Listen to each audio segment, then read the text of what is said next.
You're very welcome to the Firm and Fast Golf podcast. I'm your host, Shane Darby. We're recording during Australian Open week, and to that end, I'm very pleased to say that we're joined by Andrew Thomson, son of 5 times Open champion Peter Thomson. During the course of our chat, we'll explore Andrew's recent trip to the UK, share some stories about his father and his career in golf as a player, writer, broadcaster, mentor and designer. For listeners that may not be aware of Peter Thomson's achievements, a quick glance at his main competitive focus, the Open Championship, is well worth recounting. He made his debut in 1951 at Royal Portrush. Incidentally, this was the first time he was ever in the UK. Peter ended up finishing 6th behind Max Faulkner.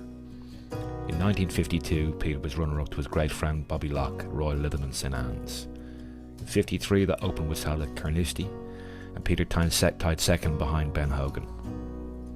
In winning the next 3 Opens at Royal Birkdale in 1954, St Andrews in 1955 and Royal Liverpool in 1956, Peter emulated young Tom Morris, Jamie Anderson and Bob Ferguson as the only golfers to win the Claret Jug 3 years in succession. Peter finished second to Locke again in 1957 before winning his 4th Open at Royal Lytham and St Anne's in 1958. It's useful to put the aforementioned period into perspective. By the time Peter Thomson was 28 years of age, he had finished either first or second in the British Open for 7 years running. His final Open win was at Royal Birkdale in 1965. In addition to the Open wins, Peter Thomson won 93 other professional events, including the National Opens from 9 countries. Peter Thomson was and is a significant figure in our great game of golf, and we're very grateful to Andrew for joining us today to share some stories and memories of the great man. We hope you enjoy the chat. Hi Andrew, you're very welcome to the Firm and Fast Golf podcast. Thanks. No, I'm very pleased to participate. Excellent. Well, look, I understand that you're back home in Melbourne for a few months, no doubt, enjoying the beginning of the Australian golf summer and all that it has to offer. Yeah, I came back from Japan in August, sort of as typhoon season was well underway. It's a pretty unpleasant part of the world to be in. And these few months at the end of 2022 are significant for we Australian golfers because the Australian Open Golf Championship is returning to Victoria, to Melbourne. So we regard that as a very significant event. It's been lonely, let me put it that way, in Sydney for too long. It's been 15 years or so, I believe, since it darkened Melbourne's door. Yeah, well, I'd better not resort to the adjectives I think should apply to that. This is a federation after all. Ever the politician. Well, listen, maybe just in terms of a jumping off point, Andrew, for maybe our non-Australian listeners, perhaps you can give us an introduction to the Honourable Andrew Thomson, former federal government minister, lawyer, Japanophile, Hickory Golf Gaijin, and of course son of the 5 times Open champion Peter Thomson. Well, yeah, I carry a lot of historical baggage, I guess, personally, professionally, but I'm really a retired legislator living in obscurity in a part of Japan that few people visit. That is outside the city of Fukuoka, on the coast, looking across towards Korea and the Chinese mainland. It's a beautiful part of the world. There's some very good golf down there, although people tend to focus more on the well-known courses, the Kawana course near Tokyo, Hirono Golf Club, and a few others around Osaka, Kobe, and Tokyo. But I like country life in Japan, so I live down there, and I come back to Melbourne every so often when the country's open for visitors. Because the golf in Victoria, it's just historically blessed with courses that rarely appear elsewhere. And if you venture a little further towards the island of Van Diemen's Land, now known as Tasmania, it in some places even better. So this is a very good part of the world for golfers. Oh, it certainly is. And look, before we get into your little trip to the UK earlier this summer, Yeah, when I was doing a bit of research for our chat, I was struck by the following extract from Golf Digest and an interview with your dad, and I think it kind of encapsulates an awful lot about what he thought about the game. It goes a little bit something like this. There are some people who can't spend time on a practice fairway without being videoed. Thomson once told the Australian newspaper The Age. But when they get to the application stage, they can't get it out of their head how they look. Your attention can only focus on one thing, not several things. It's actually ball hitting a bat. Never mind how you do it. Making golf a science and insisting that people study it, they get the feeling this is difficult. Whereas really they should consider it easy because it is. It's just whacking a ball, for goodness sakes. That really spoke to me in terms of just an outlook on golf, and we I guess as a human species tend to make things difficult when, as your dad said, it's just whacking a ball, for goodness sakes. Yeah, well, it goes back to his childhood, I think, where he really did teach himself how to play. He was struck with polio as a child, and was lucky it wasn't a severe case, and the doctor advised his mother. She was a single mother, by the way. His father had sort of disappeared in the Depression. Came back later. So he was told, or she was told, that he had to walk as much as possible. And as it happened, they lived close to a large public park in Melbourne called Royal Park, which has a 9-hole golf course. And eventually, his grandfather, my grandmother's father, who had begun life as a draft horse breeder, he noticed the young boy was sort of took an interest in the golfers on the public course, and so he gave him, in the beginning, a left-handed click, hickory click, I think. And Dad started sort of experimenting with it, having found some lost balls along the railway track. He changed to a right-handed club, I think a Pyrotone, sort of 2-iron, shortly thereafter. He was semi-ambidextrous. He used to bat in cricket left-handed. So he taught himself, and you use that verb, to hit. Everything was about hitting. There was no one there, as I understand it, to talk to him about keeping his left shoulder up or pivoting and all these other movements of the body. To him, it was, how to hit this ball with the face of the club at 90 degrees to where you want the ball to go. He used to use that phrase with me sometimes.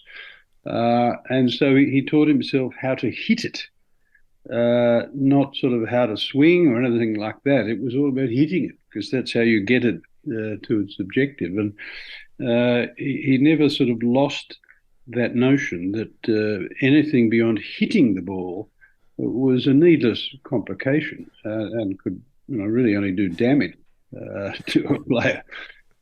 I guess that's my take on it. It's perspective, I mean, really, as I delved a little bit deeper over the last week or so, and I ran through your dad's record at the Open Championship, and it's remarkable to think by the time he was 28 years of age, he'd finished first or second in the championship for 7 years straight.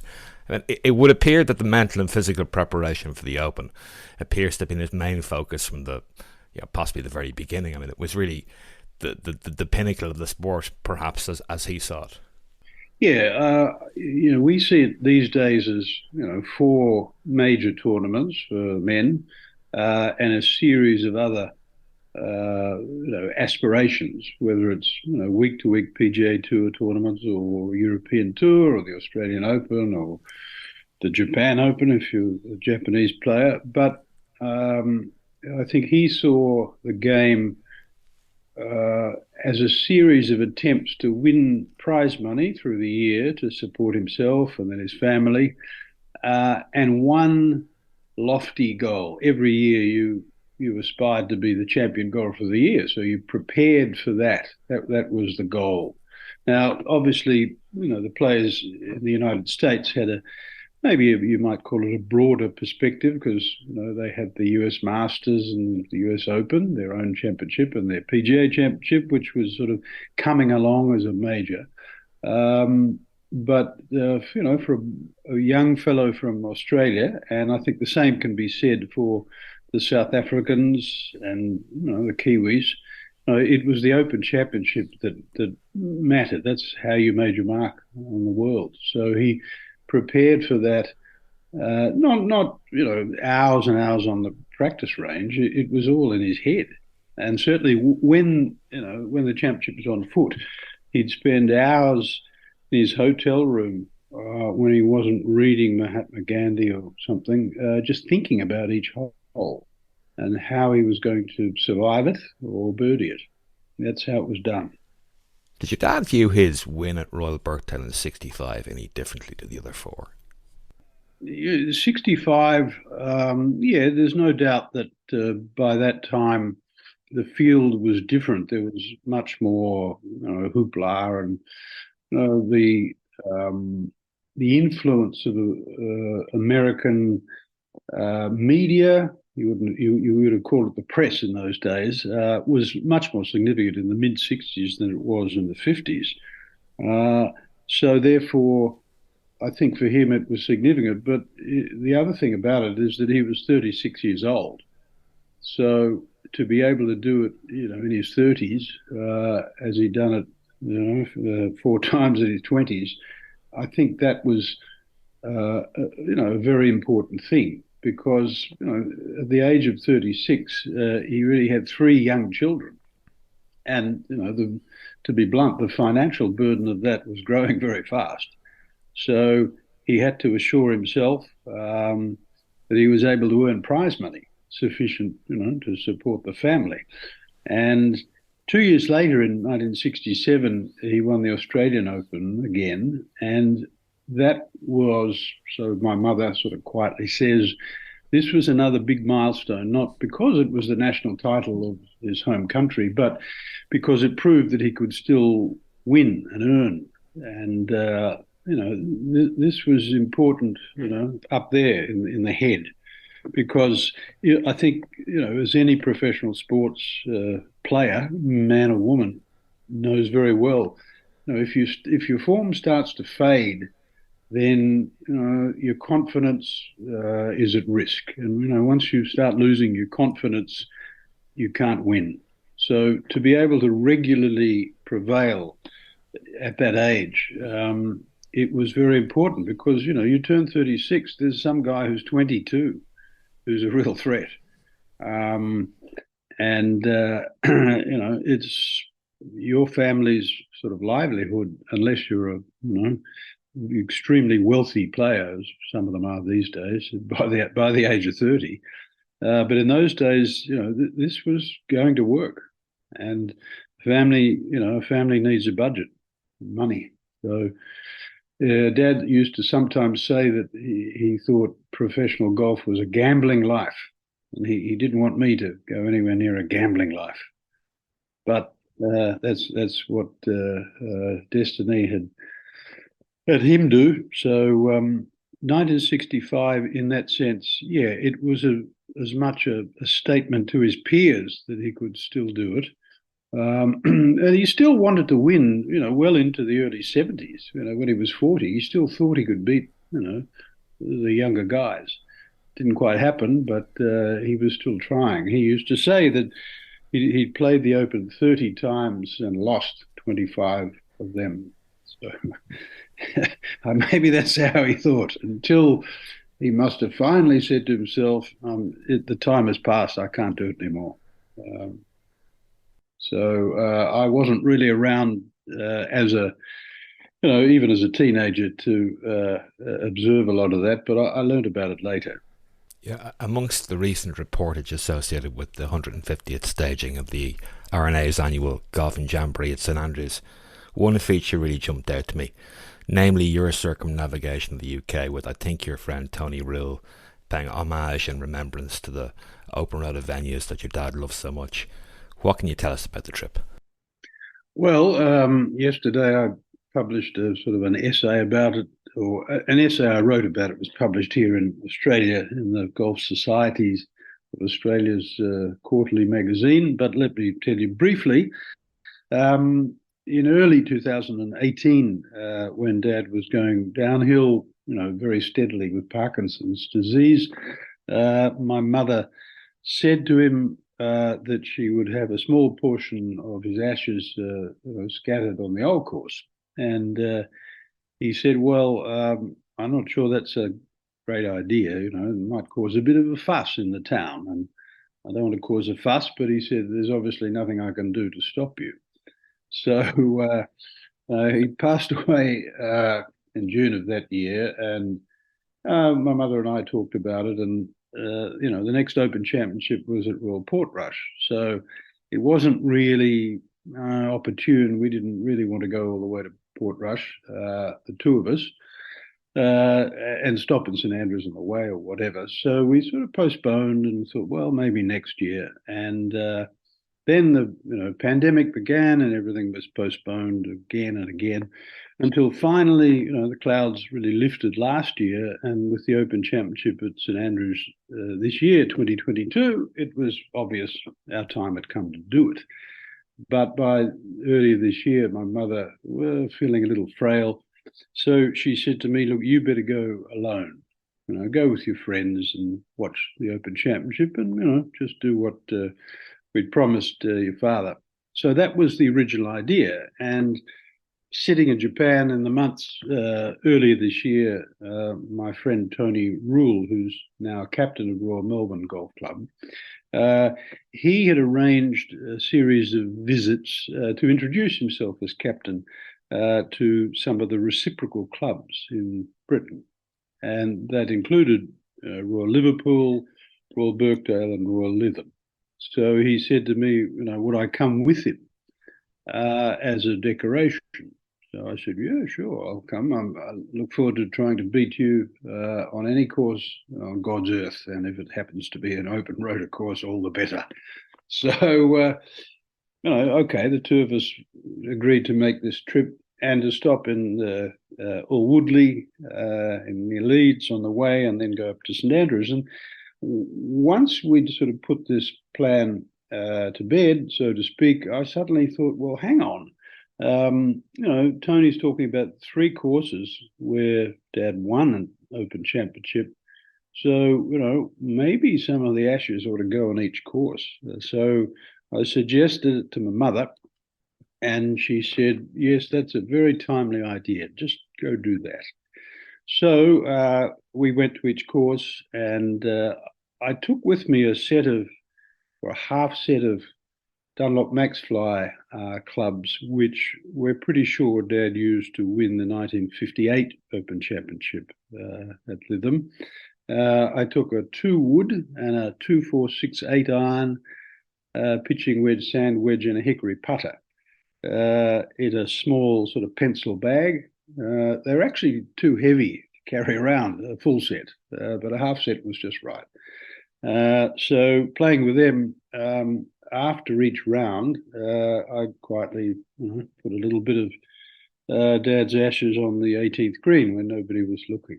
And so we did that at each of the clubs there on the Cheshire and Lancashire coast.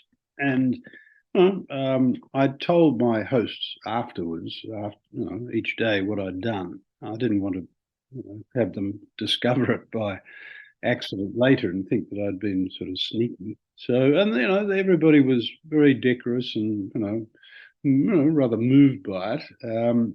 But I did manage to do it with nobody looking, and so that was done. And then when we got to St Andrews, the Open Championship, as you say, it's a big jamboree. The course itself is all barriered off, and you may be an important spectator. It doesn't include me, but you can't just walk on the fairway. So again, I thought, well, I owe the R&A an obligation to consult with them, and I'm a member of the club, and I know Martin Slumbers and the various office holders very well. So I said to them quietly, I'd like to do it, but if it was inconvenient during the championship, well, that's fine. I'd wait till afterwards. But they said, well, we don't control the course. That's the Links Trust does. We we just hold the tournament there. So they consulted the Links Trust, and the word came back, yes. So Sandy Reid, the director of courses, he and I spoke on the telephone, and he said, meet me at 6:45 on Sunday morning, and by the first green. And I said, well, how will I recognise you? And he said, oh, I'm follically challenged. So he was, and he is, a nice fella. So Tony came with me to get my mother on the video FaceTime to watch, and John Hopkins, who was a friend of Dad's and had been the Times golf correspondent for a long time. He'd heard about the trip and what we'd done in Cheshire and Lancashire, and he was going to write a story about it, and that's fine. It's not a secret. So I said, well, given that you were a friend of Dad's and you know what we've done so far, you'd better witness the last of these acts. So he came along as well, and 6:45 on Sunday morning, it was a little chilly, and the staff were cutting the greens and preparing for the first group to tee off at 7:20. Now, there were a few people about, and so we just very quietly did the same thing at the back of the 18th green, and that was good. It was done. So fine, Sunday starts, and the final round, and the crowd was very worked up about Rory McIlroy and so forth. It seemed that he had seen off Scotty Scheffler and the other potential challengers. And then in the afternoon, a miracle of sorts happened with Cam Smith making 5 birdies and holding his nerve, and then a birdie at the last. And it was really 12 hours after what we'd done in the morning that Smith was able to put himself into the history books as the champion golfer of the year. 21 years since an Australian had done it, and I really, a shiver went down my spine. Tony and I, John Hopkins and Sandy Reid were the only ones who knew. Well, a few others, I suppose, during the day had learned what we'd done. But it was as if, something sort of supernatural had happened. But it reminded me immediately of Kel Nagel, surviving or holding Arnold Palmer off by a shot on the same green, 1960. So that's what happened. And my mother sort of implored me to keep it as quiet as possible, but I thought a minor sort of act of golf history had taken place in a strange way. So I decided I should tell the world about it, and I did that night, and so it became well known. Anyway, that's what happened. I wouldn't encourage everybody to do the same, but it was just a gesture that we felt we owed Dad, and now we've done it. So we're very satisfied. No, for sure. And you mentioned, we're speaking on the week of the Australian Open. And of course, your dad's name is synonymous with Victoria Golf Club, who are obviously one of the co-hosts, and I think are doing most of the heavy lifting with the course in play all 4 days. Obviously, your dad joined Victoria as a 16-year-old. I'm just interested to know how the opportunity to join the club arose for young Peter Thomson. Well, as I understand it, he had become in Melbourne golf circles well known as a potential, noteworthy player. And I think, like Britain and Ireland, we have a club competition at junior, adult levels. We don't really have a college or university golf competition. So clubs are these days, and they were at that time, on the lookout for talent.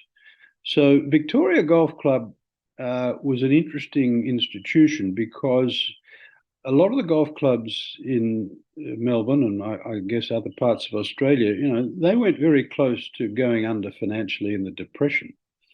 And Victoria Golf Club was one of the first to overcome the sectarian divide that had poisoned Australian society in those early decades. So a number of Irish Catholic Australians joined that club, and some of them were sort of professional, wealthy men, pub owners, whatever, and they were really keen to recruit, talent for the club team. Perhaps more so than the Protestant members. I don't quite know why, but it was something about those Irish Catholic guys. And later on, when my father married for the second time, my mother, whose maiden name was Stella Mary Kelly, and whose grandmother came from Holy Cross in County Cork. So there was a sort of an interesting joining of the circle there. So it was those men who went out and saw Dad and said, "Right, come across. We want you to play for us."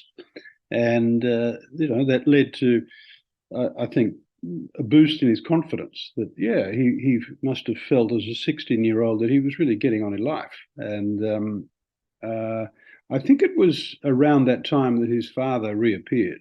And although his mother and father had divorced after his father had disappeared in the Depression, they married again. They remarried. So Dad was a 16-year-old boy who'd grown up as an only child with a single mother, who really struggled. So he was his own young man in his head, I think, at that time. But this must have been a big boost, to go to Victoria Golf Club, which was a blue chip club in Melbourne, and it had a really good course. So that was the launching pad, really, for what became a professional career.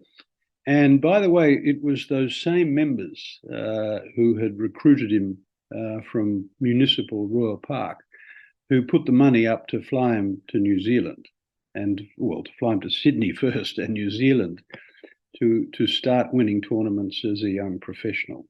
They staked him, and that's how it happened. Unusually, at the time when he did finally turn pro, he eschewed the practice of becoming a professional with a club attachment. Instead, he followed, I believe, in the footsteps of his mentor, or one of his mentors, Norman van Nida, who took the young protege under his wing. Van Nida, I believe, was so sure to Peter's prospects that he suggested that they should pool their winnings and split the pool 50-50. How common were arrangements of this nature back in those days? That's a good question.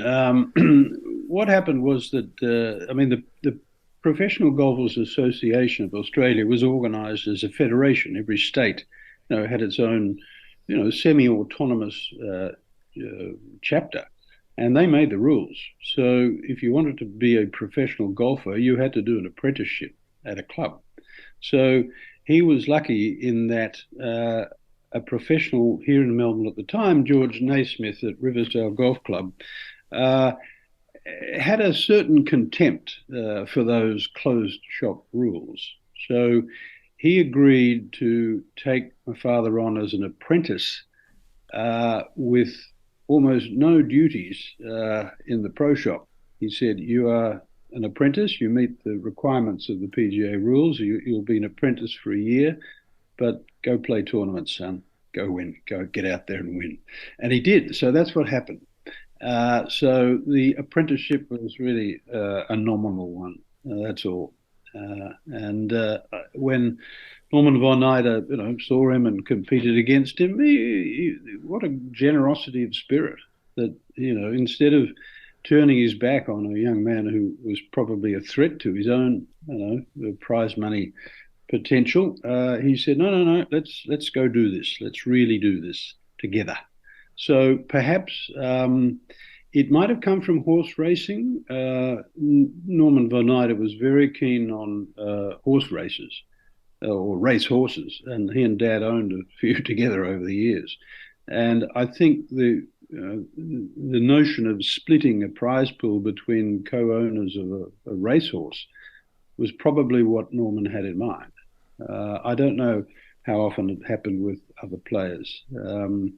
These days, you'd probably end up in some sort of legal wrangle about it all, but things were a lot less formal then. Van Nida, of course, had been a trailblazer for Australian professionals as he headed off to America just after the end of the Second World War. How important was Van Nida's influence on your father over the early days of his professional career? Oh, I think it was the major influence.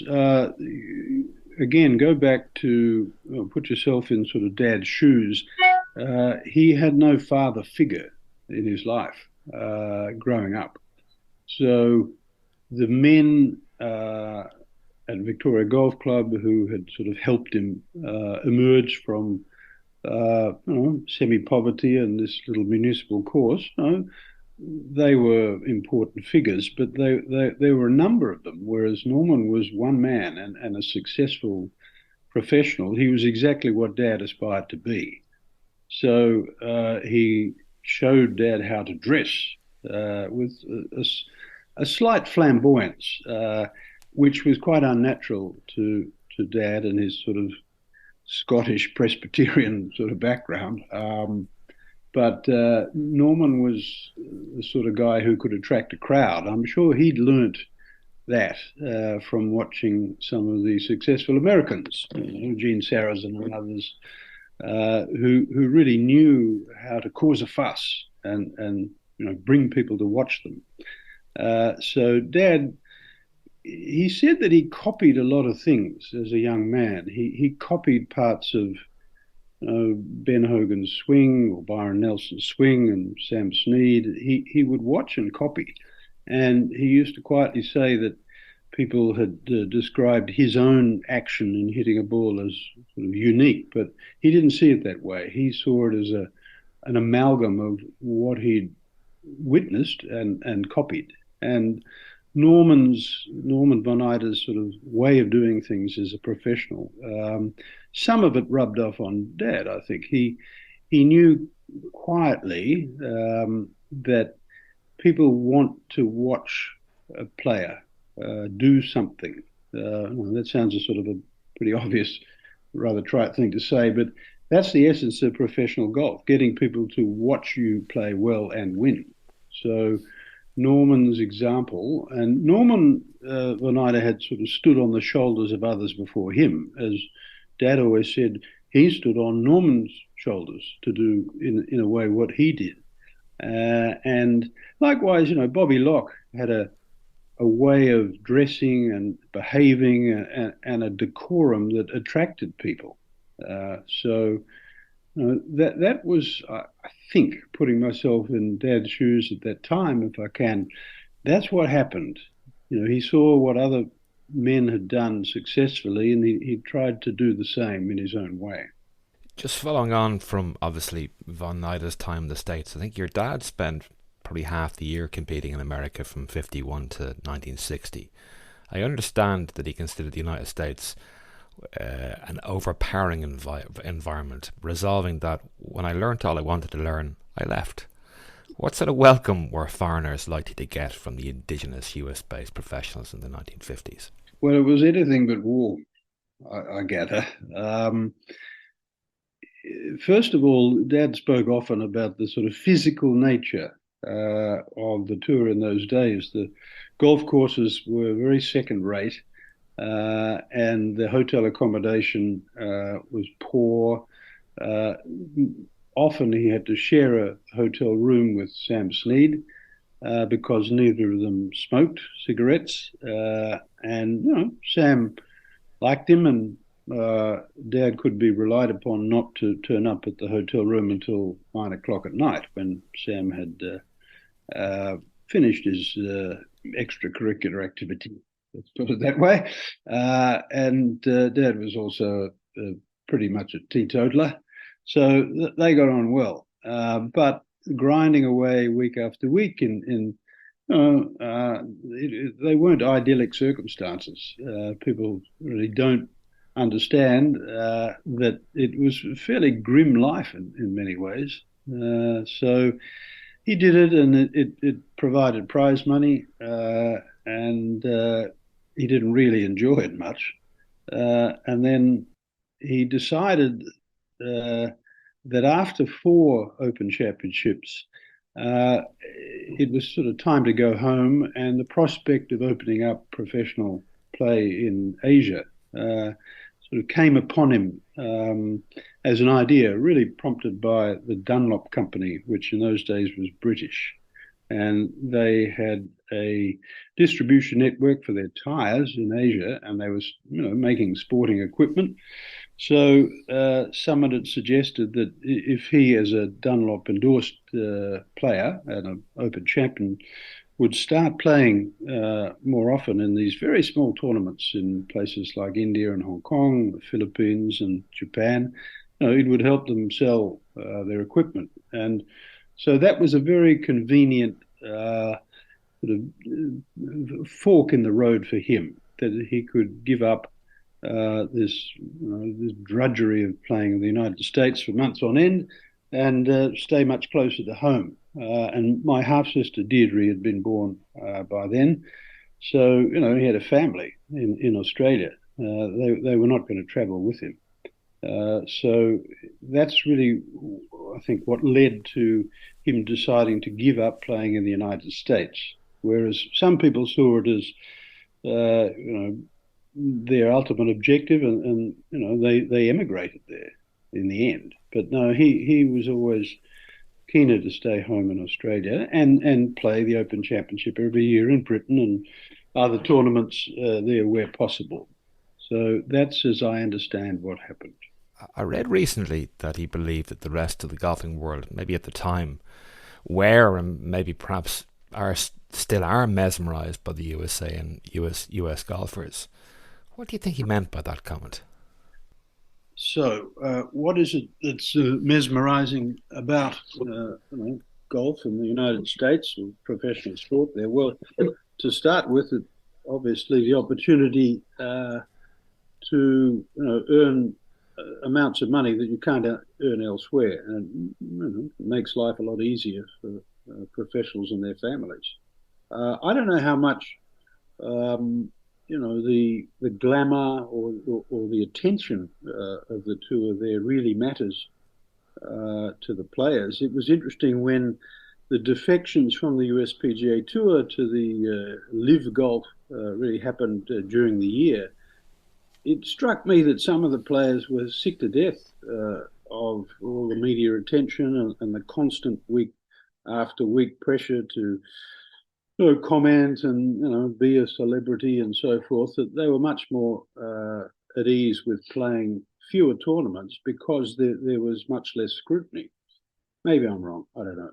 But the United States, you should remember that Dad went back there in the 80s and made quite a success of what was then called the Senior Tour.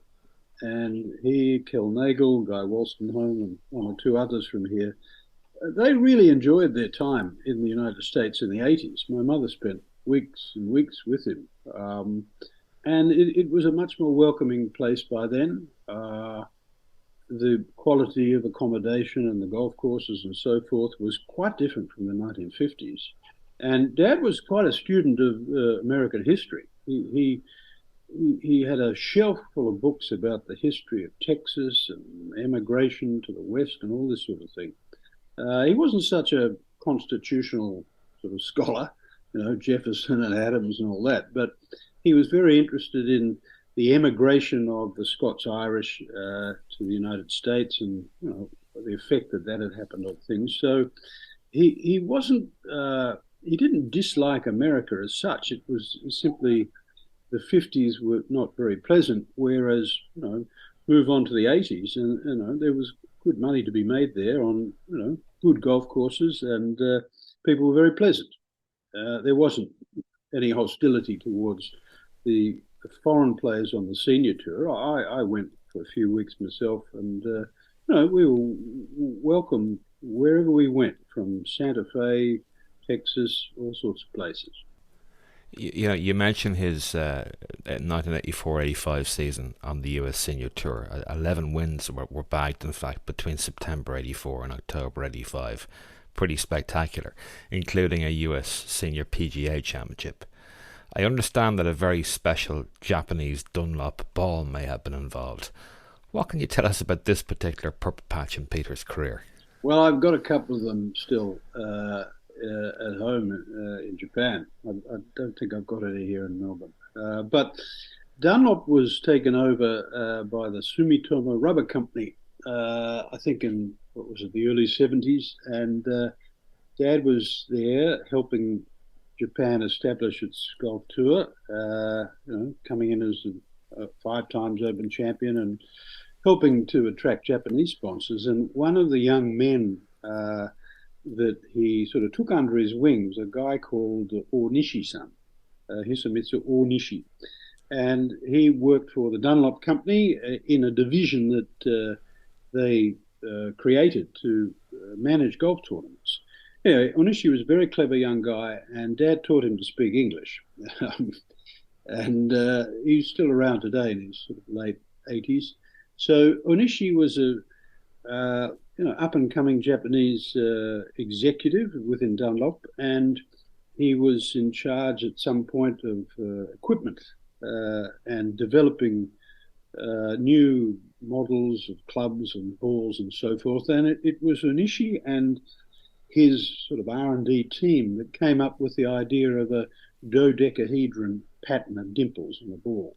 And they tested it in the laboratory and thought it would work. And it became the DDH ball, along with the normal sort of Dunlop Maxfly balls that we all used in those days. So in the beginning, Onishi tried to get as many Japanese professionals to use it as possible, and some of them didn't think it worked. But one Taiwanese guy, Shea Minan, won a couple of tournaments with it and said, this is a good ball.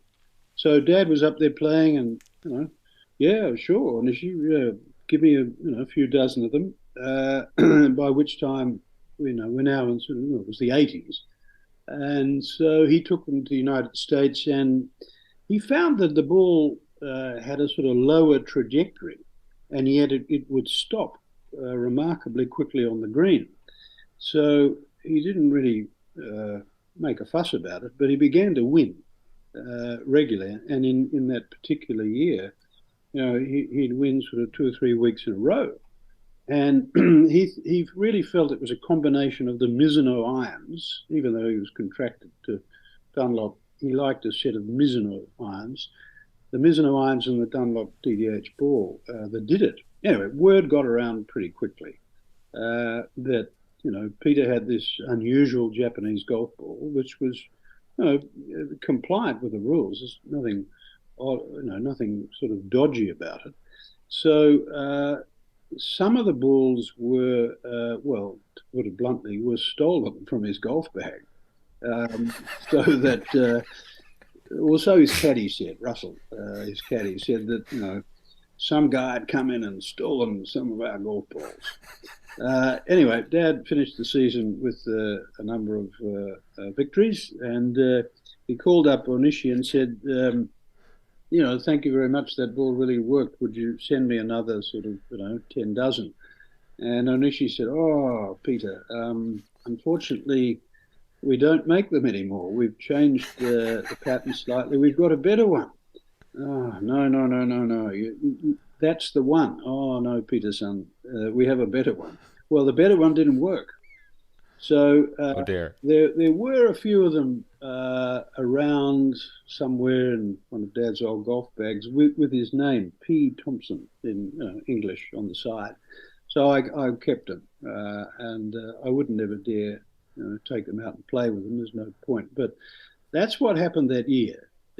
And it goes back a little bit to what Dad would often say about professional golf in the 50s, that it was as much a matter of finding the best driver or putter, equipment as you could get your hands on, as how well you happen to play over the 72 holes. So, Kel Nagel's victory in the Centenary Open over Arnold at the old course, it was really due to finding a set of McGregor woods, as much as the advice that Dad gave Kel about the old course and all that sort of thing. no, they went to the McGregor factory before they left the United States, and they tried out as many McGregor woods as they could until they found the best one, because Kell had a set of woods that just weren't working. So that ball, basically paid my sisters and I our school fees for quite a while. So these days, I guess the differences in the quality of heads or shafts or whatever are so minuscule that it may not really matter much. What the player goes out to hit the ball with, but even in the 80s, that ball made a difference. Between his first Open win in July '54 and his last European win at the Martini Invitational at Conwy in 1970, Peter would win 28 times in Europe. His contemporaries in the circuit at the time would have been Harry Bradshaw in the early days, maybe Roberto Di Vincenzo, Christy O'Connor Sr., Neil Coles and Cal Nagle, of course. Who did he feel his biggest rivals were in Europe? Oh, I think he saw pretty much everyone as a competitor. I don't think at that time there was a big three as had been sort of manufactured with Arnold Palmer, Jack Nicklaus, and Gary Player. I guess that was Mark McCormack sort of manufacturing, the public rivalry. I guess from year to year, different players would peak and fall in their form, and Dad had his ups and downs, but he sort of went out there really to beat everybody, and he had some good friends among them. When, for example, when he and Dave Thomas played off the 1958 Open, 36 holes on the final day or the playoff day, the two of them between the rounds they went and had lunch together with their wives. In this case, my mother and girlfriend. So there they are at Lytham in the morning playing 18 holes as half of the playoff. Lunchtime, they all go back to a hotel down the road where they were staying, and they had lunch together. Why would they go and do that? Well, one reason was because the professionals were not allowed in the clubhouse. So they had to go back to the hotel for lunch. But can you imagine today, if you had a 36-hole playoff between two competitors, that they'd go back with their wives and girlfriends and have a few sausages for lunch together? Well, they did. And Dave Thomas came out to Australia a few times afterwards. I remember him as a sort of when I was a small boy, and so they had friendships as well as rivalries, perhaps.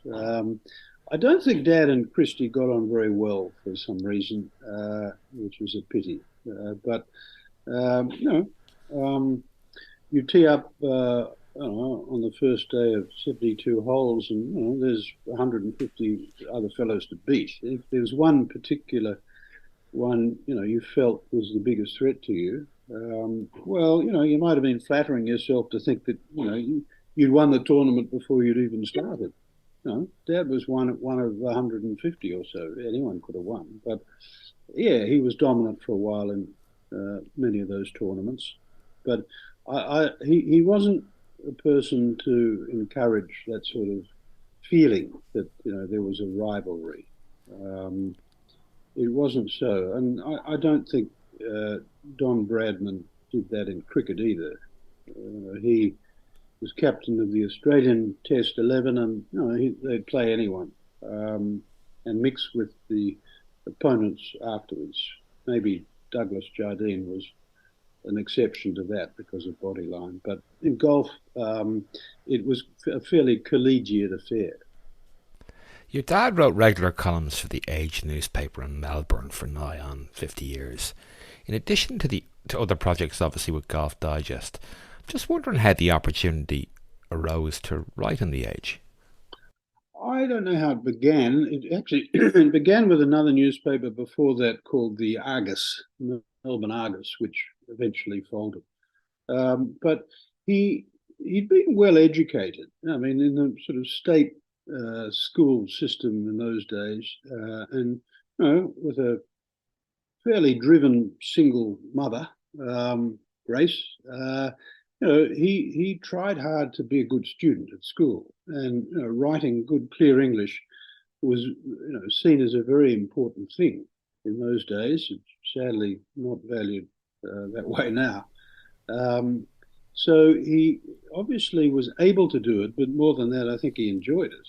And so this idea of playing a tournament and then sitting down with a little Olivetti typewriter and bashing out a few paragraphs afterwards, it must have become a sort of a habit. And he wouldn't have done it unless he enjoyed it. It didn't pay very much, but no, he wrote all his life. He never really sat down and wrote a full manuscript for a book, but he wrote a lot of forwards to other golf books, and he passed that on to me. I enjoy writing English or Japanese, and I guess after his tournament career had finished, he was certainly in the Age newspaper able to write longer, more thoughtful columns as a third party observer of what was going on. And he had an interesting way of criticizing things. He didn't use a lot of adjectives in his writing. It was sort of nouns and verbs, and it was often quite blunt stuff. So some of the battles within golf in those days, the small ball versus the big ball, appearance money and things like that, he was able through those columns to express his opinion very clearly. And there's a bit of a historical record in that. I wish more players these days would sit down with a fountain pen and a piece of paper or a keyboard, and put their own thoughts down. But it doesn't seem to happen much now. At Mike Clayton's suggestion, I bought Steve Perkins' book with a collection of some of your dad's best pieces. It's a masterpiece. I believe it's a reprint, I think, of a similar book published a couple of years back. For those who might be interested, I'll put a link up in the show notes to the publisher Slattery Media's online shop. Well worth a purchase and a read. And I believe there's also a downloadable link, which I'll also include in the show notes, to Peter Mitchell's unofficial and long out of print biography of your dad entitled The Complete Golfer. It amuses me that for someone that clearly loved to write, he never got around to writing the autobiography. But I guess through those two particular books, those looking for some deeper insight could certainly dip into. Obviously, being Irish, we didn't really get too much Australian golf on the TV back in the 80s and 90s when your dad, Peter Ellis and Jack Newton were commentating on the Australian events that were televised nationally. Inside Golf's Andrew Crockett tells us that Thomson regularly shared the commentary box with his good friend, fellow World Golf Hall of Famer Peter Ellis, their voices akin to Richie Benaud and Bill Lawry with cricket.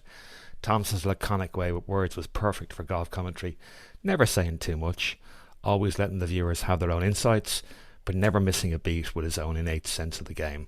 I can imagine that duo, Ellis and Thomson, were quite an interesting duo on TV in terms of just commentating on the golf. Well, yeah, they were good friends, and they were very entertaining to listen to in private as well. When they could have a dram or two. You couldn't take a bottle of Glenmorangie into the commentary box, but at home, the two of them, here in Melbourne or occasionally travelling, they were great pals, and in their own way, they had a certain style of commentary that people learned to value. I heard a lot of it as a young fellow watching golf broadcasts at home, and Dad was down at the course here in Melbourne or another part of Australia commentating. So it was a lot of fun to sort of hear your own dad there on the telly, as we used to call it. But he did have a certain bluntness. A lot of the commentators were reluctant to criticise a poor shot. But in every tournament, especially in the last sort of 9 holes with the leaders and others, people play some appalling shots, and Dad would sort of pause and then say, "What a shocking shot that was." When everybody would be shocked, but he could get away with saying it. It was sort of would have been seen as disrespectful if others had said it. But having been in the same position himself, he was entitled to say that. What an appalling shot! So, and obviously, I think the viewers of the television broadcasts quite enjoyed that sort of frankness. Yeah, maybe we could take a quick look at his a bit of his design career. I must admit that I've limited experience playing courses that Peter Thomson had a hand in designing or improving. The best I can do is Camden Lakeside in the western suburbs of Sydney, and Longreef, also in Sydney, come to mind as two courses that were influenced by your dad and his partners. I noted with interest some comments from Peter relating to the use of large bodies of water on golf courses, which apparently he detested, that are a terrible torment for most players to disrupt the flow of the game. Unsurprisingly, he was all for small burns, from which you could always fall into, but always retrieve your ball. I guess he was more for the strategic use of water than the penal use of water. Would that be fair to say? Yeah, it was.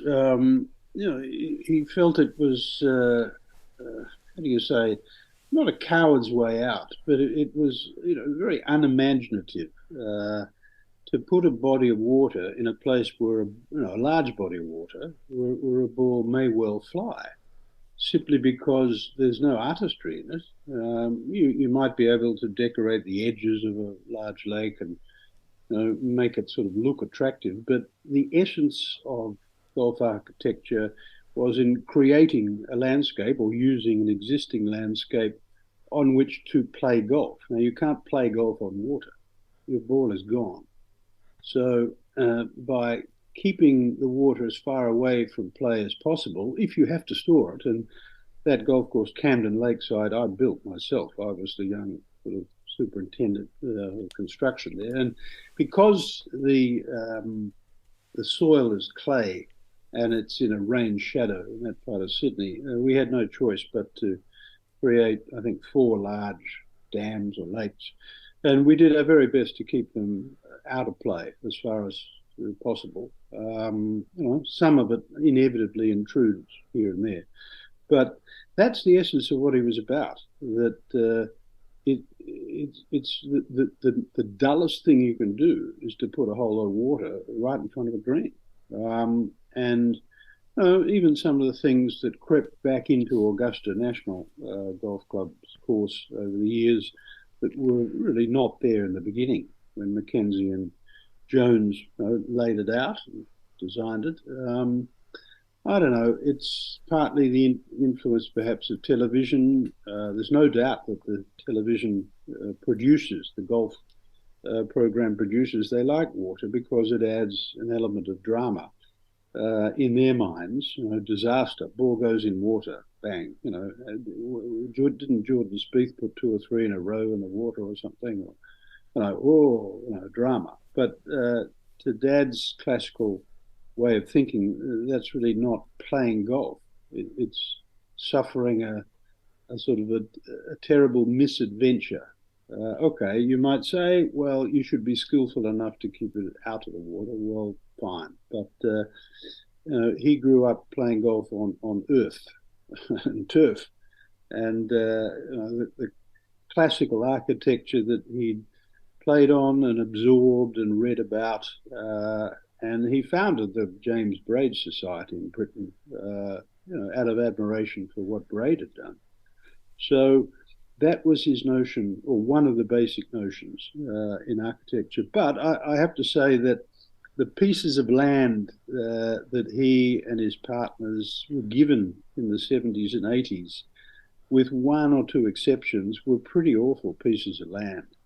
And, it's, you look these days at the courses being created now, Tasmania or New Zealand or parts of the United States, and bless their hearts, these modern golf architects are often given glorious pieces of land on which to practice their craft. But that wasn't the case in the 70s and 80s. So clay soil, awful swampy stuff that, surrounded a housing subdivision. You couldn't build houses on it, so you could excavate and create land on which you could plant turf. But that's the fate that life dealt him in his golf architecture. So no complaints, but honestly, that's really what it was all about. How would you characterise his approach, his general approach to course design? Well, from what he said and wrote, and he'd often begin, we'd walk around the piece of land that we were given, and he'd walk it and start to feel the layout by walking over the hummocks and up and down the little hills and whatever else. And then when the basic layout was decided, he and his first partner, Michael Woolridge, would sketch a basic layout, and then Dad would go back to each hole, have a look at the topography of it, and make a little sketch with a pencil, as if he was standing on the tee. So he'd sketch what he wanted to see from the tee, little shapes and things, and what sort of green was there in the distance, and that sketch would then be rendered into a map of the hole as it was to be built. So that was his method. That's how he did it.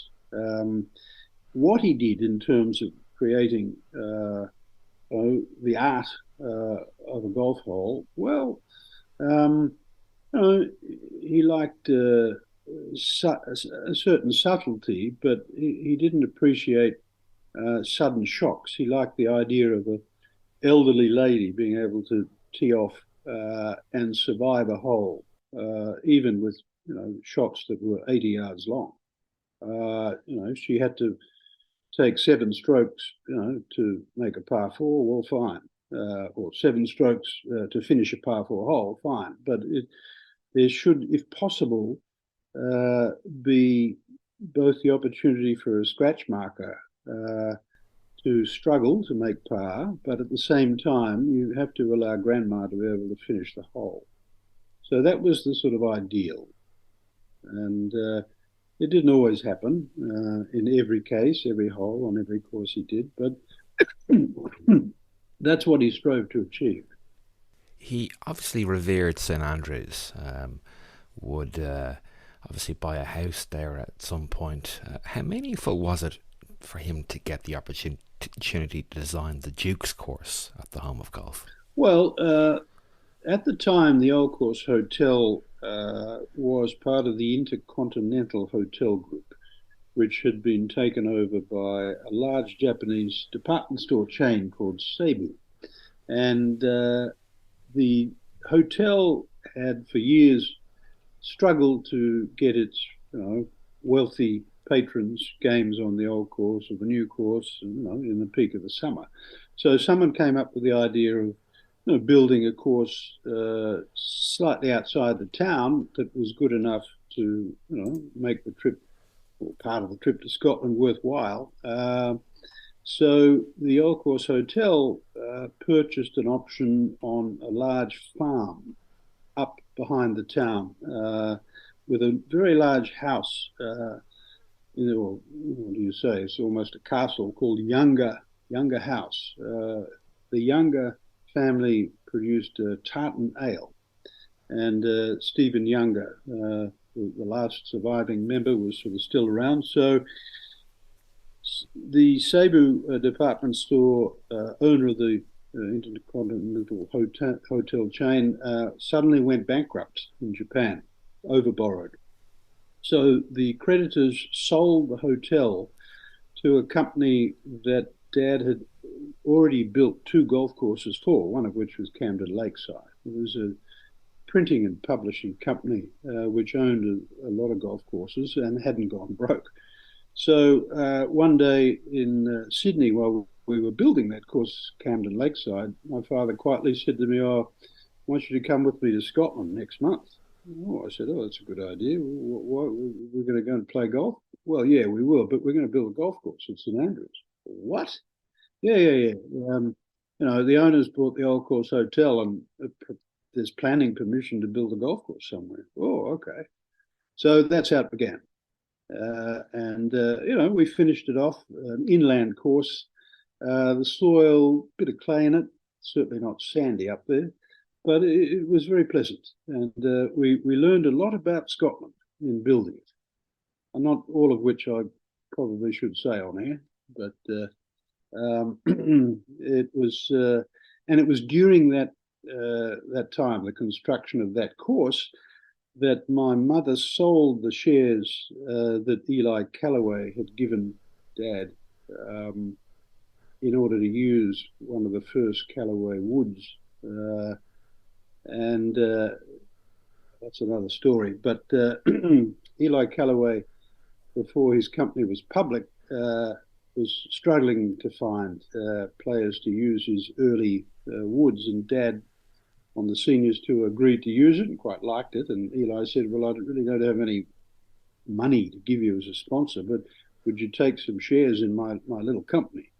So Dad said, yeah, sure. Put the shares in his pocket and sort of forgot about it. And some years later, the company was floated on the stock exchange and the shares were worth quite a lot. So my mother sold them and said to me, well, if we send the money back to Australia, the tax man will grab it. What do you think we should do? I said, well, as it happens, there's a house for sale in Hope Street, St Andrews. Why don't you buy that, Mum? Oh, what a good idea. So that's what happened. We bought the house in Hope Street during the construction of the Duke's course and moved in. So thanks to Brilliant. Eli Callaway. Excellent, excellent. But just apropos your design career, how long did you work with the design practice? I did notice from your bio pieces that you had some experience designing golf courses, but obviously it was with your dad. How long were you engaged in that particular career? Well, it was about 5 years. And I'd come back from Japan as a young man about 1990 and went to work for my father sort of as his student. So as I say, from the point where you're given the piece of land and you walk it and start to feel the layout, to the decision about the layout and then the sketching of what you want to see and then the conversion of the sketch into the plan. And then my job was to supervise the construction of each hole and also at the same time try and control the budget. But we were lucky in the sense that we did our course work with our own team of shapers, both the basic earthworks and then the fine shaping. They were all fellows that we used all the time. They were originally road builders from suburban Melbourne, and Dad had sort of taught them how to shape holes. And there were two of them that were very good at it, Spider and Larry. And when we took Spider and Larry to Scotland, to China, to Japan, all sorts of places. These were fellows, they weren't Rhodes scholars. A pie and sauce for lunch and a cup of hot tea and back, on the machine, and that was sort of their life. But they turned into real artists, and they developed their own way of shaping pot bunkers using the front wheels of the front end loader, big rubber wheels to sort of shape the earth. So I worked with them for that time, and as much working sort of under my father. And it was a rare experience. So I do a little bit of advice work in Japan based on that experience now. But it's very difficult to persuade, of course, owners and managers in Japan to renovate their courses in such a way as to really provide what you might call sort of world-class standard of golf, because the average player in Japan is too timid to tackle such a thing. But we persevere. Your dad's firm, I think, were one of the first designers to put double greens on golf courses in Japan.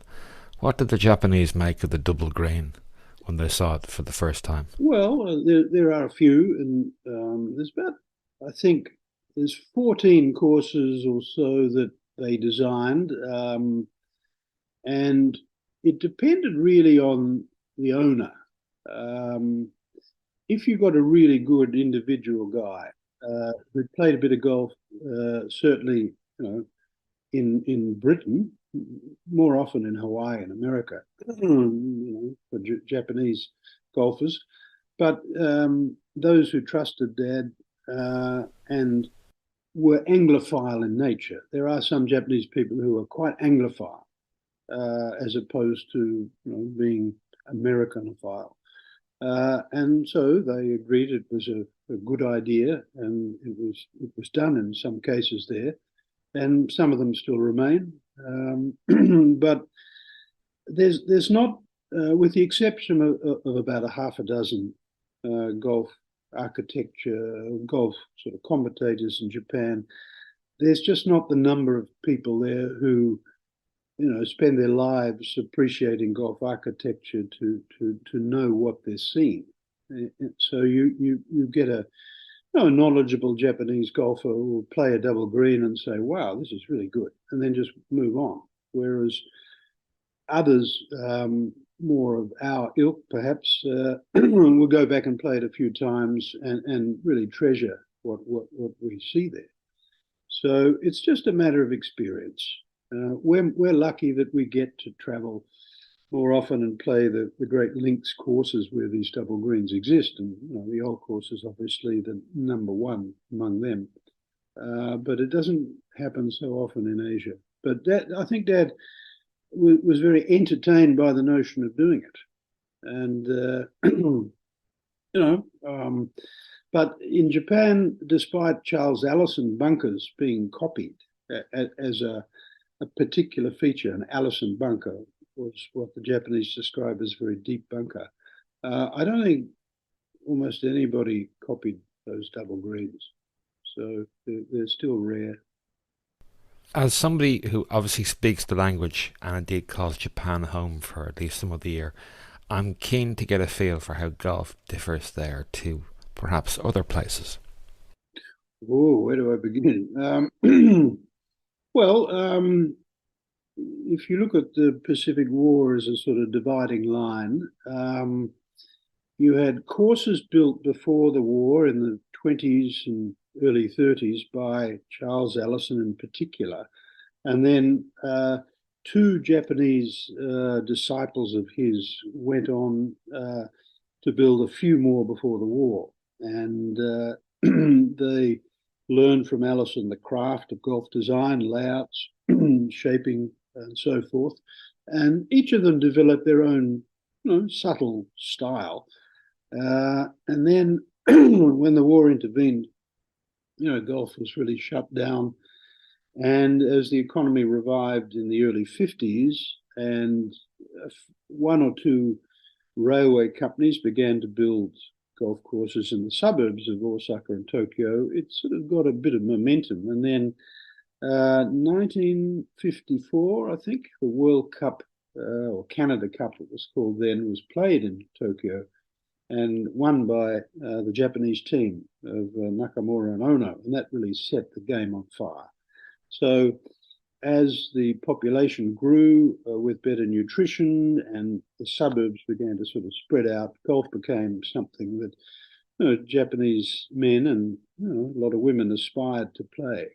So it grew and grew, and a generation of professionals came into being in the late 60s. Isao Aoki, Jumbo Ozaki, another sort of two or three, and by the 70s, you had Nicklaus, Palmer. Dad had been going there since the 50s, all through the 60s. He just liked it there. So you get to a point where it got out of control a bit. The courses that were built in the great speculative boom of the 1980s, and they were funded with debentures. There were too many were built. They were built too quickly, and in the crash in the 90s, many of them went bankrupt. So another long period of recovery happened. Green fees came down to a reasonable level, where now you can play a half decent course with lunch for $60. middle of the week. Not that close to Tokyo. It's a little more expensive there, but a lot of golf is played midweek by sort of professional or retired people for that sort of money. And the maintenance of the courses is all right, but um, professionally, the game suffered a long sort of lack of success between that generation of Aoki Ozaki and Tomi Nakajima was the other one. And then the coming of Hideki Matsuyama, who finally won the US Masters as the first Japanese player to do so. Some of the Japanese women were far more successful along the way. But professional golf these days, the women's tour is flourishing. There's a waiting list of sponsors for tournaments, and the men's tour is stuck in the doldrums, just very boring. Finds it very hard to attract spectators and sponsors, but the women's game is just glorious. And for those who feel minded to perhaps come to visit Japan with a set of golf clubs, from time to time I'm available for a few holes. If you should venture down to where I live, down in the south, near the city of Fukuoka. You mentioned Hideki Matsuyama. Of course, he was a key component of the last International President's Cup team. Your dad, of course, captained the President's Cup team on 3 occasions. In fact, he's the only international captain who can say that they captained a winning International President's Cup team. The international team in '98 included luminaries such as Els, Price, Singh, Norman, Steve Elkington, with backup from Apple's Carlos Franco, Craig Parry, Maruyama and Ozaki from Japan, and the dream team of Nobilo and Greg Turner. A home win at Royal Melbourne must have meant a great deal to him. Yes, it was very important. You should also add that the United States team was led by Jack Nicklaus, and it had some stellar players in it. And that tournament, which I think originally was Dean Beeman's idea, was strongly supported by my father, Gary Player, the others who were never eligible to play Ryder Cup golf, and they'd always wanted a team match against the United States, but it had proved very difficult until 1998 to get even close to the American team. So what happened that year was, as my father would quietly admit, and my mother would certainly say very frankly, it was the wives what won it. It was the wives. Now, why? Well, what happened behind the scenes was that the wives of the American players were very unhappy that week, and they were they had adjoining tents. The players had a big tent each. Each team had a tent right next to each other. And my mother knew some of the American wives from the seniors tour or whatever else. And one of them said to her during the tournament, every time we go into our tent, we can hear you gals in your tent laughing. You gals are having a great time in your tent. My mother said, yeah, we've got all this mixture of wives from all different countries, and we're having a really good time. Glass champagne, and the American lady said, well, I wish it was that way in our tent. It's not. Everybody's very unhappy in here, and it's had an effect on our husbands, and it's probably not. I don't know whether I really should say why the American wives were so unhappy, but it had to do with the way they felt they were treated by their captain. And whereas on the other side, my mother had decided from the beginning of the week that she was going to look after the wives of the international team and really, have a good time that week. And Dad was doing his thing as captain, as Jack was. But my mother said the fact that the wives of the international team were just in such a good mood all week, it gave their men the edge they needed to win. And that's pretty much why, when they went out there every day in the pairs that Dad had chosen, they were able to overcome their opponents, and they did.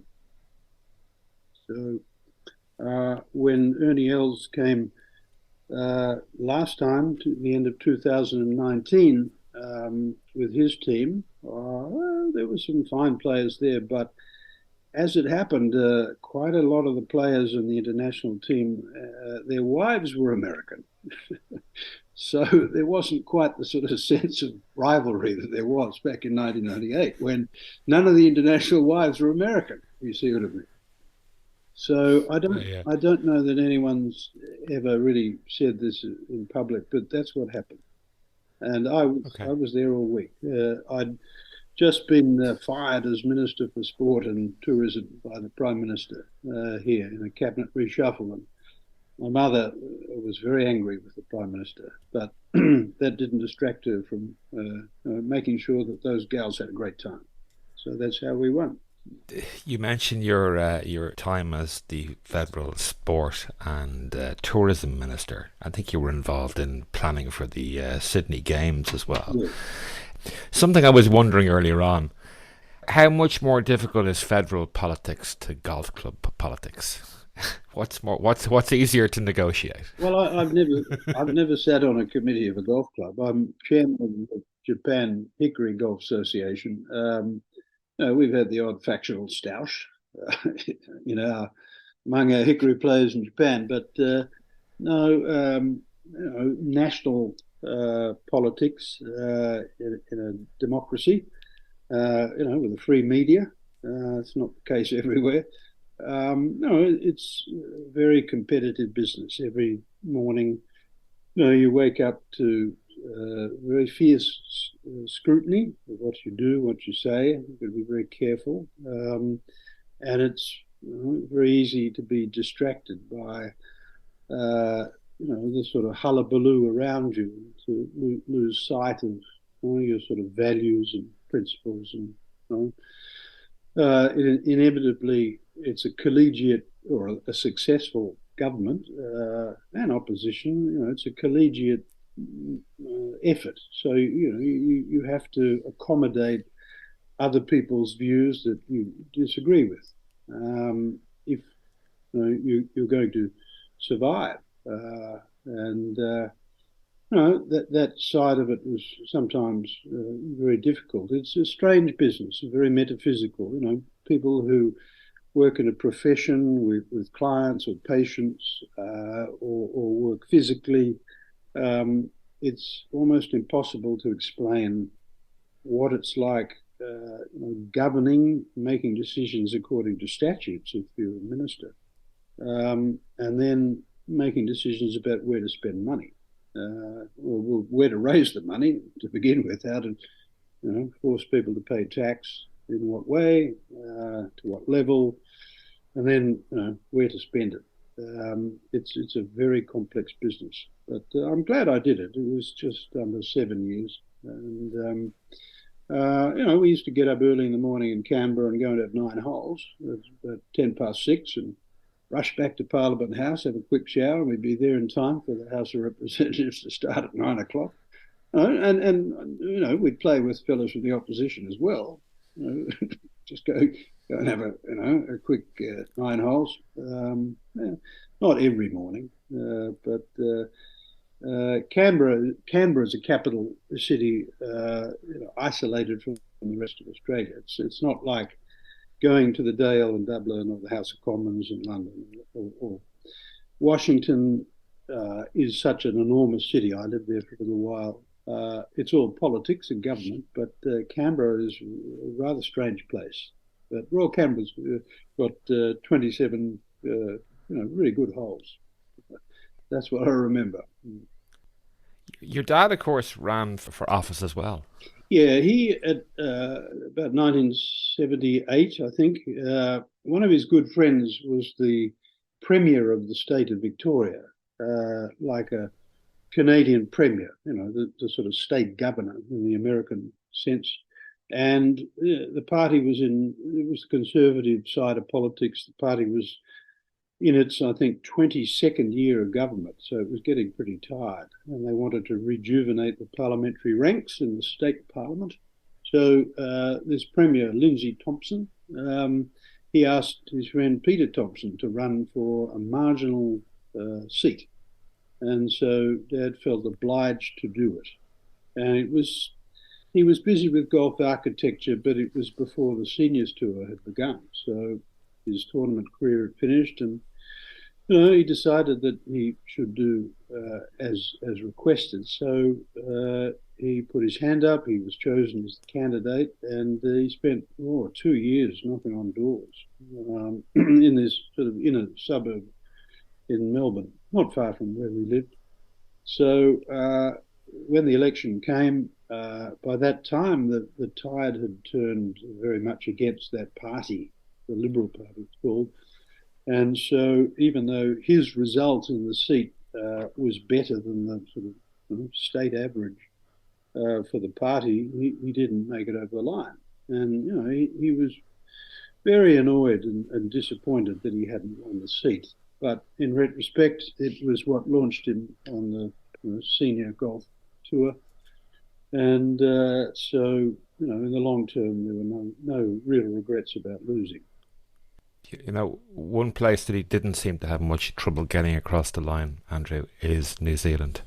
He would be a 9-time winner of the New Zealand Open over the course of his career. I believe he arrived at Royal Wellington Golf Club for the New Zealand Open in 1976 without a caddy. Enter stage right at 13-year-old Steve Williams. Mm. What can you tell us about this particular hookup and the friendship that developed between Peter and Steve over the years? I don't know. I wish I knew more about that.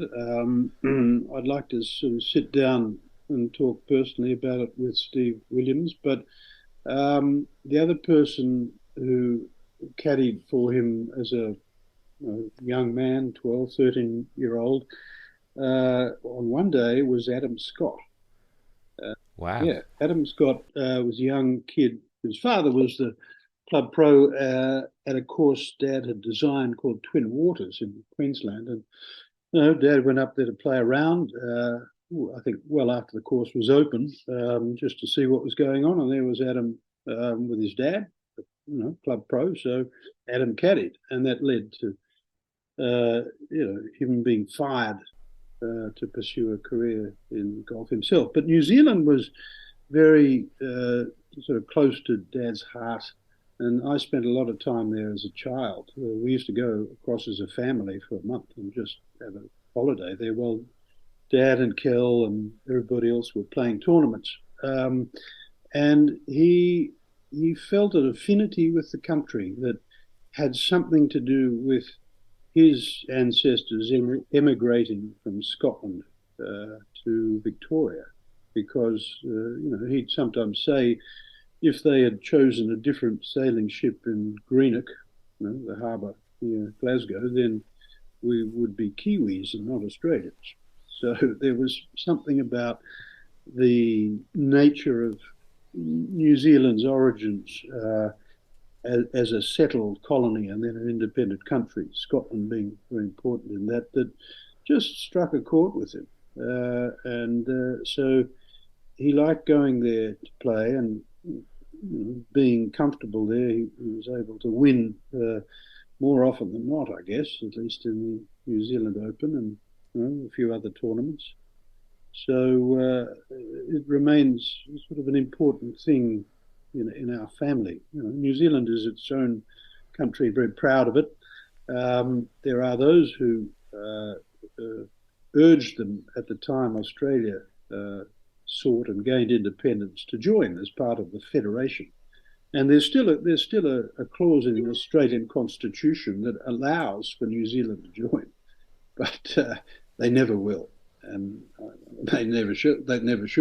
They're glorious in their own right.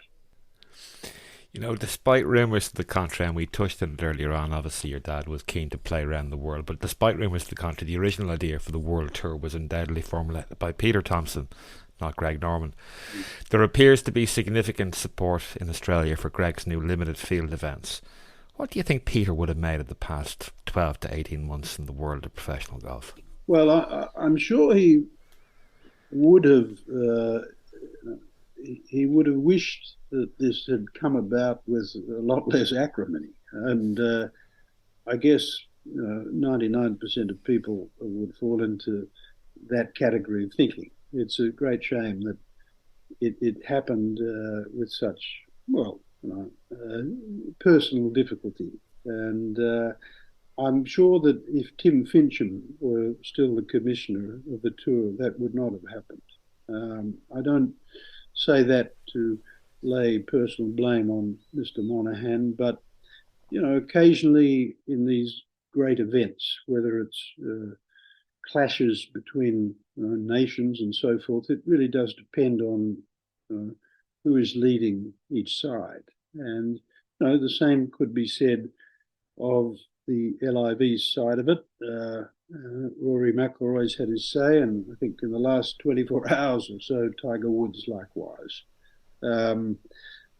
Back in July, when the Civil War was really had really got on foot at the Open Championship, I remember having a conversation in the R&A clubhouse with someone who's very senior. I'd rather not name them, and this gentleman lamented that there's not an informal council of elders in golf that could get both sides to sit down. I mean, golf doesn't have a Roman Senate of older, wiser men and women with authority who can stop these things getting out of control. I'm not saying it's out of control now. It's the LIV thing is on foot. They're playing their events. They've got some very significant names.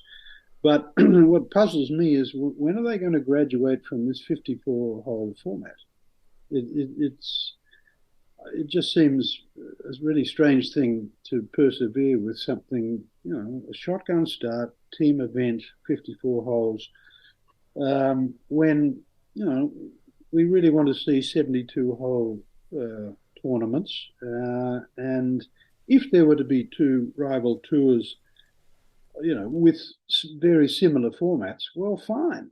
I mean, the history of at least capitalist economies has been a constant battle to stop monopolies forming and suffocating new forms of commerce. And that's really what the United States legal history of what they call antitrust law, and in the common law in Britain and Australia, we call it anti-monopoly law. I mean, it's been very important since the beer companies, the breweries began to, I think in the late Victorian era, they began to tie pubs. So if you want our beer at a certain price, you have to sell only our beer. And that was the beginning of what we think of today as sort of consumer rights. This is a terrible violation. And by the way, you walk into a pro shop in Australia, you can't buy a boutique brand of ball or club. I wonder why. Because the big brands provide a discount or a rebate, they call it, to the golf retailers, provided they sell only a number of brands. And, that's a clear violation of the same anti-monopoly law that for a while was talked about between the USPGA Tour and the LIV, and that litigation is sort of still on foot. But just going back to my original point, what is required is a council of elders, a private settlement of this dispute. And it can't be done by some lawyers or attorneys or whatever. It's got to be done by people who've played the game at a senior level. But it doesn't look as though that's going to happen. And the bad blood between Greg Norman and Tiger Woods has been on foot for a long time. And when Tiger Woods was in some considerable distress after some of the early scandals have broken.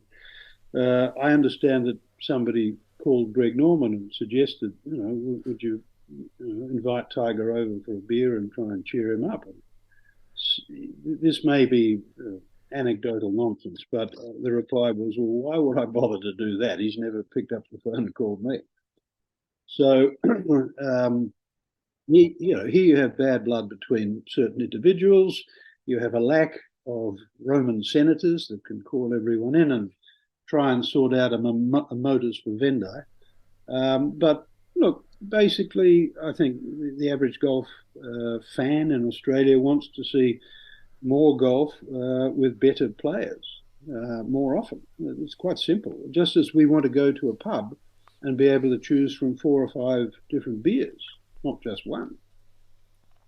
That seems to me where it stands now. Yeah. Listen, Andrew, all of my guests are asked the same final 2 questions. To that end, our second last question today relates to what courses are currently on your bucket list and why do you have them there? Well, if that includes courses that I have played before. Absolutely. You can interpret it however you wish. Well, if someone said to me, tomorrow you go to the airport in Melbourne, fly somewhere with your favourite set of hickory clubs, and where would you land? And my answer would be Inverness. I'd get a car and I'd drive straight to Brora. The weather's probably a little grim this time of year, but that course at Brora, it was one of Dad's favourites, but I love it myself, personally. The next place I would go, I'd go to Glasgow and I'd get that twin propeller plane and I would land at Isla and I'd go to the Macquarie Hotel. I'd order myself a dram of the best single malt, any single malt, and I'd go out and I'd play Macquarie. I like those courses very much. That's if I go to the airport. But if you say to me, well, go outside into the street, get in your car, put the hickories in the back, and hit the highway. Well, I drive straight to the first tee of the west course of Royal Melbourne and tee off as I usually do there. I love that course. And when I'd finished there, I'd head into country Victoria and I'd find a course. There's 2 or 3 in mind where the kangaroos sit around the tees as you hit. Nothing terribly special about the turf or the architecture, but it's country Victoria. And there's something about the sound of the birds that are down here and the smell of the air, the eucalyptus and that. I was born and grew up in the state of Victoria here in Australia. I may live in Japan, but it's this part of the earth where I feel best, if it's not in Scotland. So that's my answer. Thank you for sharing that with us.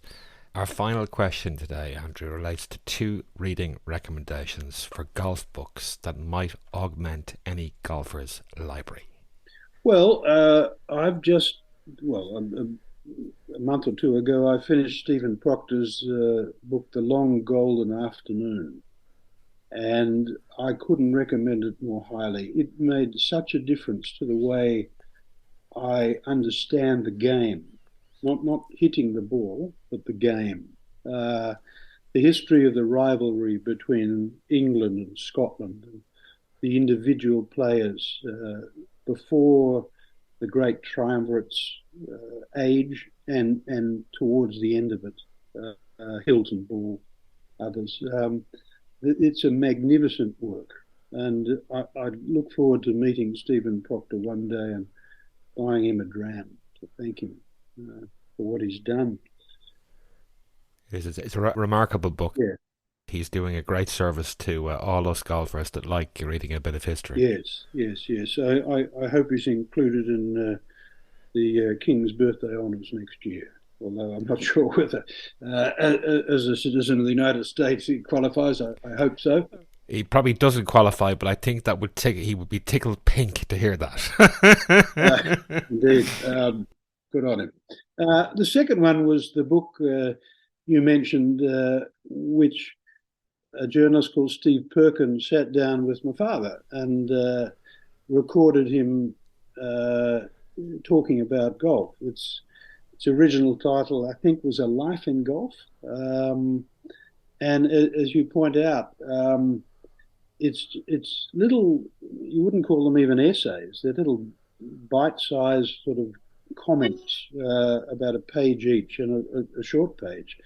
But there's an immense amount of joy in just reading what he had to say about all sorts of aspects of the game. It's a very wide spectrum of subjects about golf were covered in what is a relatively small book. And once a year I'll pick it up and read it again, just for the sheer thrill of it. The fact that I was his son aside, it's a great read. No, I think it encapsulates Peter's perspective on the game and the simplicity of that perspective. Putting your attention where it's worthwhile as opposed to on stuff that is not worthwhile for the next shot kind of thing. It's very simple, but really well worth buying and having a read of and dipping in and out. It's a great read. Listen, Andrew, before I let you go, you might just share with listeners how they might be able to follow you on the socials or read your blog. Well, I don't write much online, but I have a Twitter account. I think it's at News from Kyushu. The island of Kyushu is where I live, Kyushu. I've got a manuscript underway now, about half done. I've finally taken the plunge and decided to write something about golf. And if all goes well, it might be published in the second half of next year. So until then, I think I'll have to remain sort of almost silent. But the Golf Society of Australia has just published its quarterly newsletter called The Long Game, and I've written the story of the Ashes, as we talked about earlier in the podcast, in the current edition, which was published yesterday. So I'll try and send you a PDF copy of it, so you, Shane, can perhaps put a link to it on your website or whatever. But if I'd be flattered if people would read that. Andrew Thomson, it's been my absolute pleasure to have you on the show. Many thanks for your time and your insight, shall I say. Enjoy the remainder of your Melbourne summer and indeed the Australian Open this week. Go easy. Many thanks, Shane. See you in Ireland. Many thanks for tuning in. As usual, you can find us online at firmandfast.golf or on Twitter at firmandfastgolf. Please continue to like, subscribe and comment. It really is appreciated. Until the next time, happy golfing.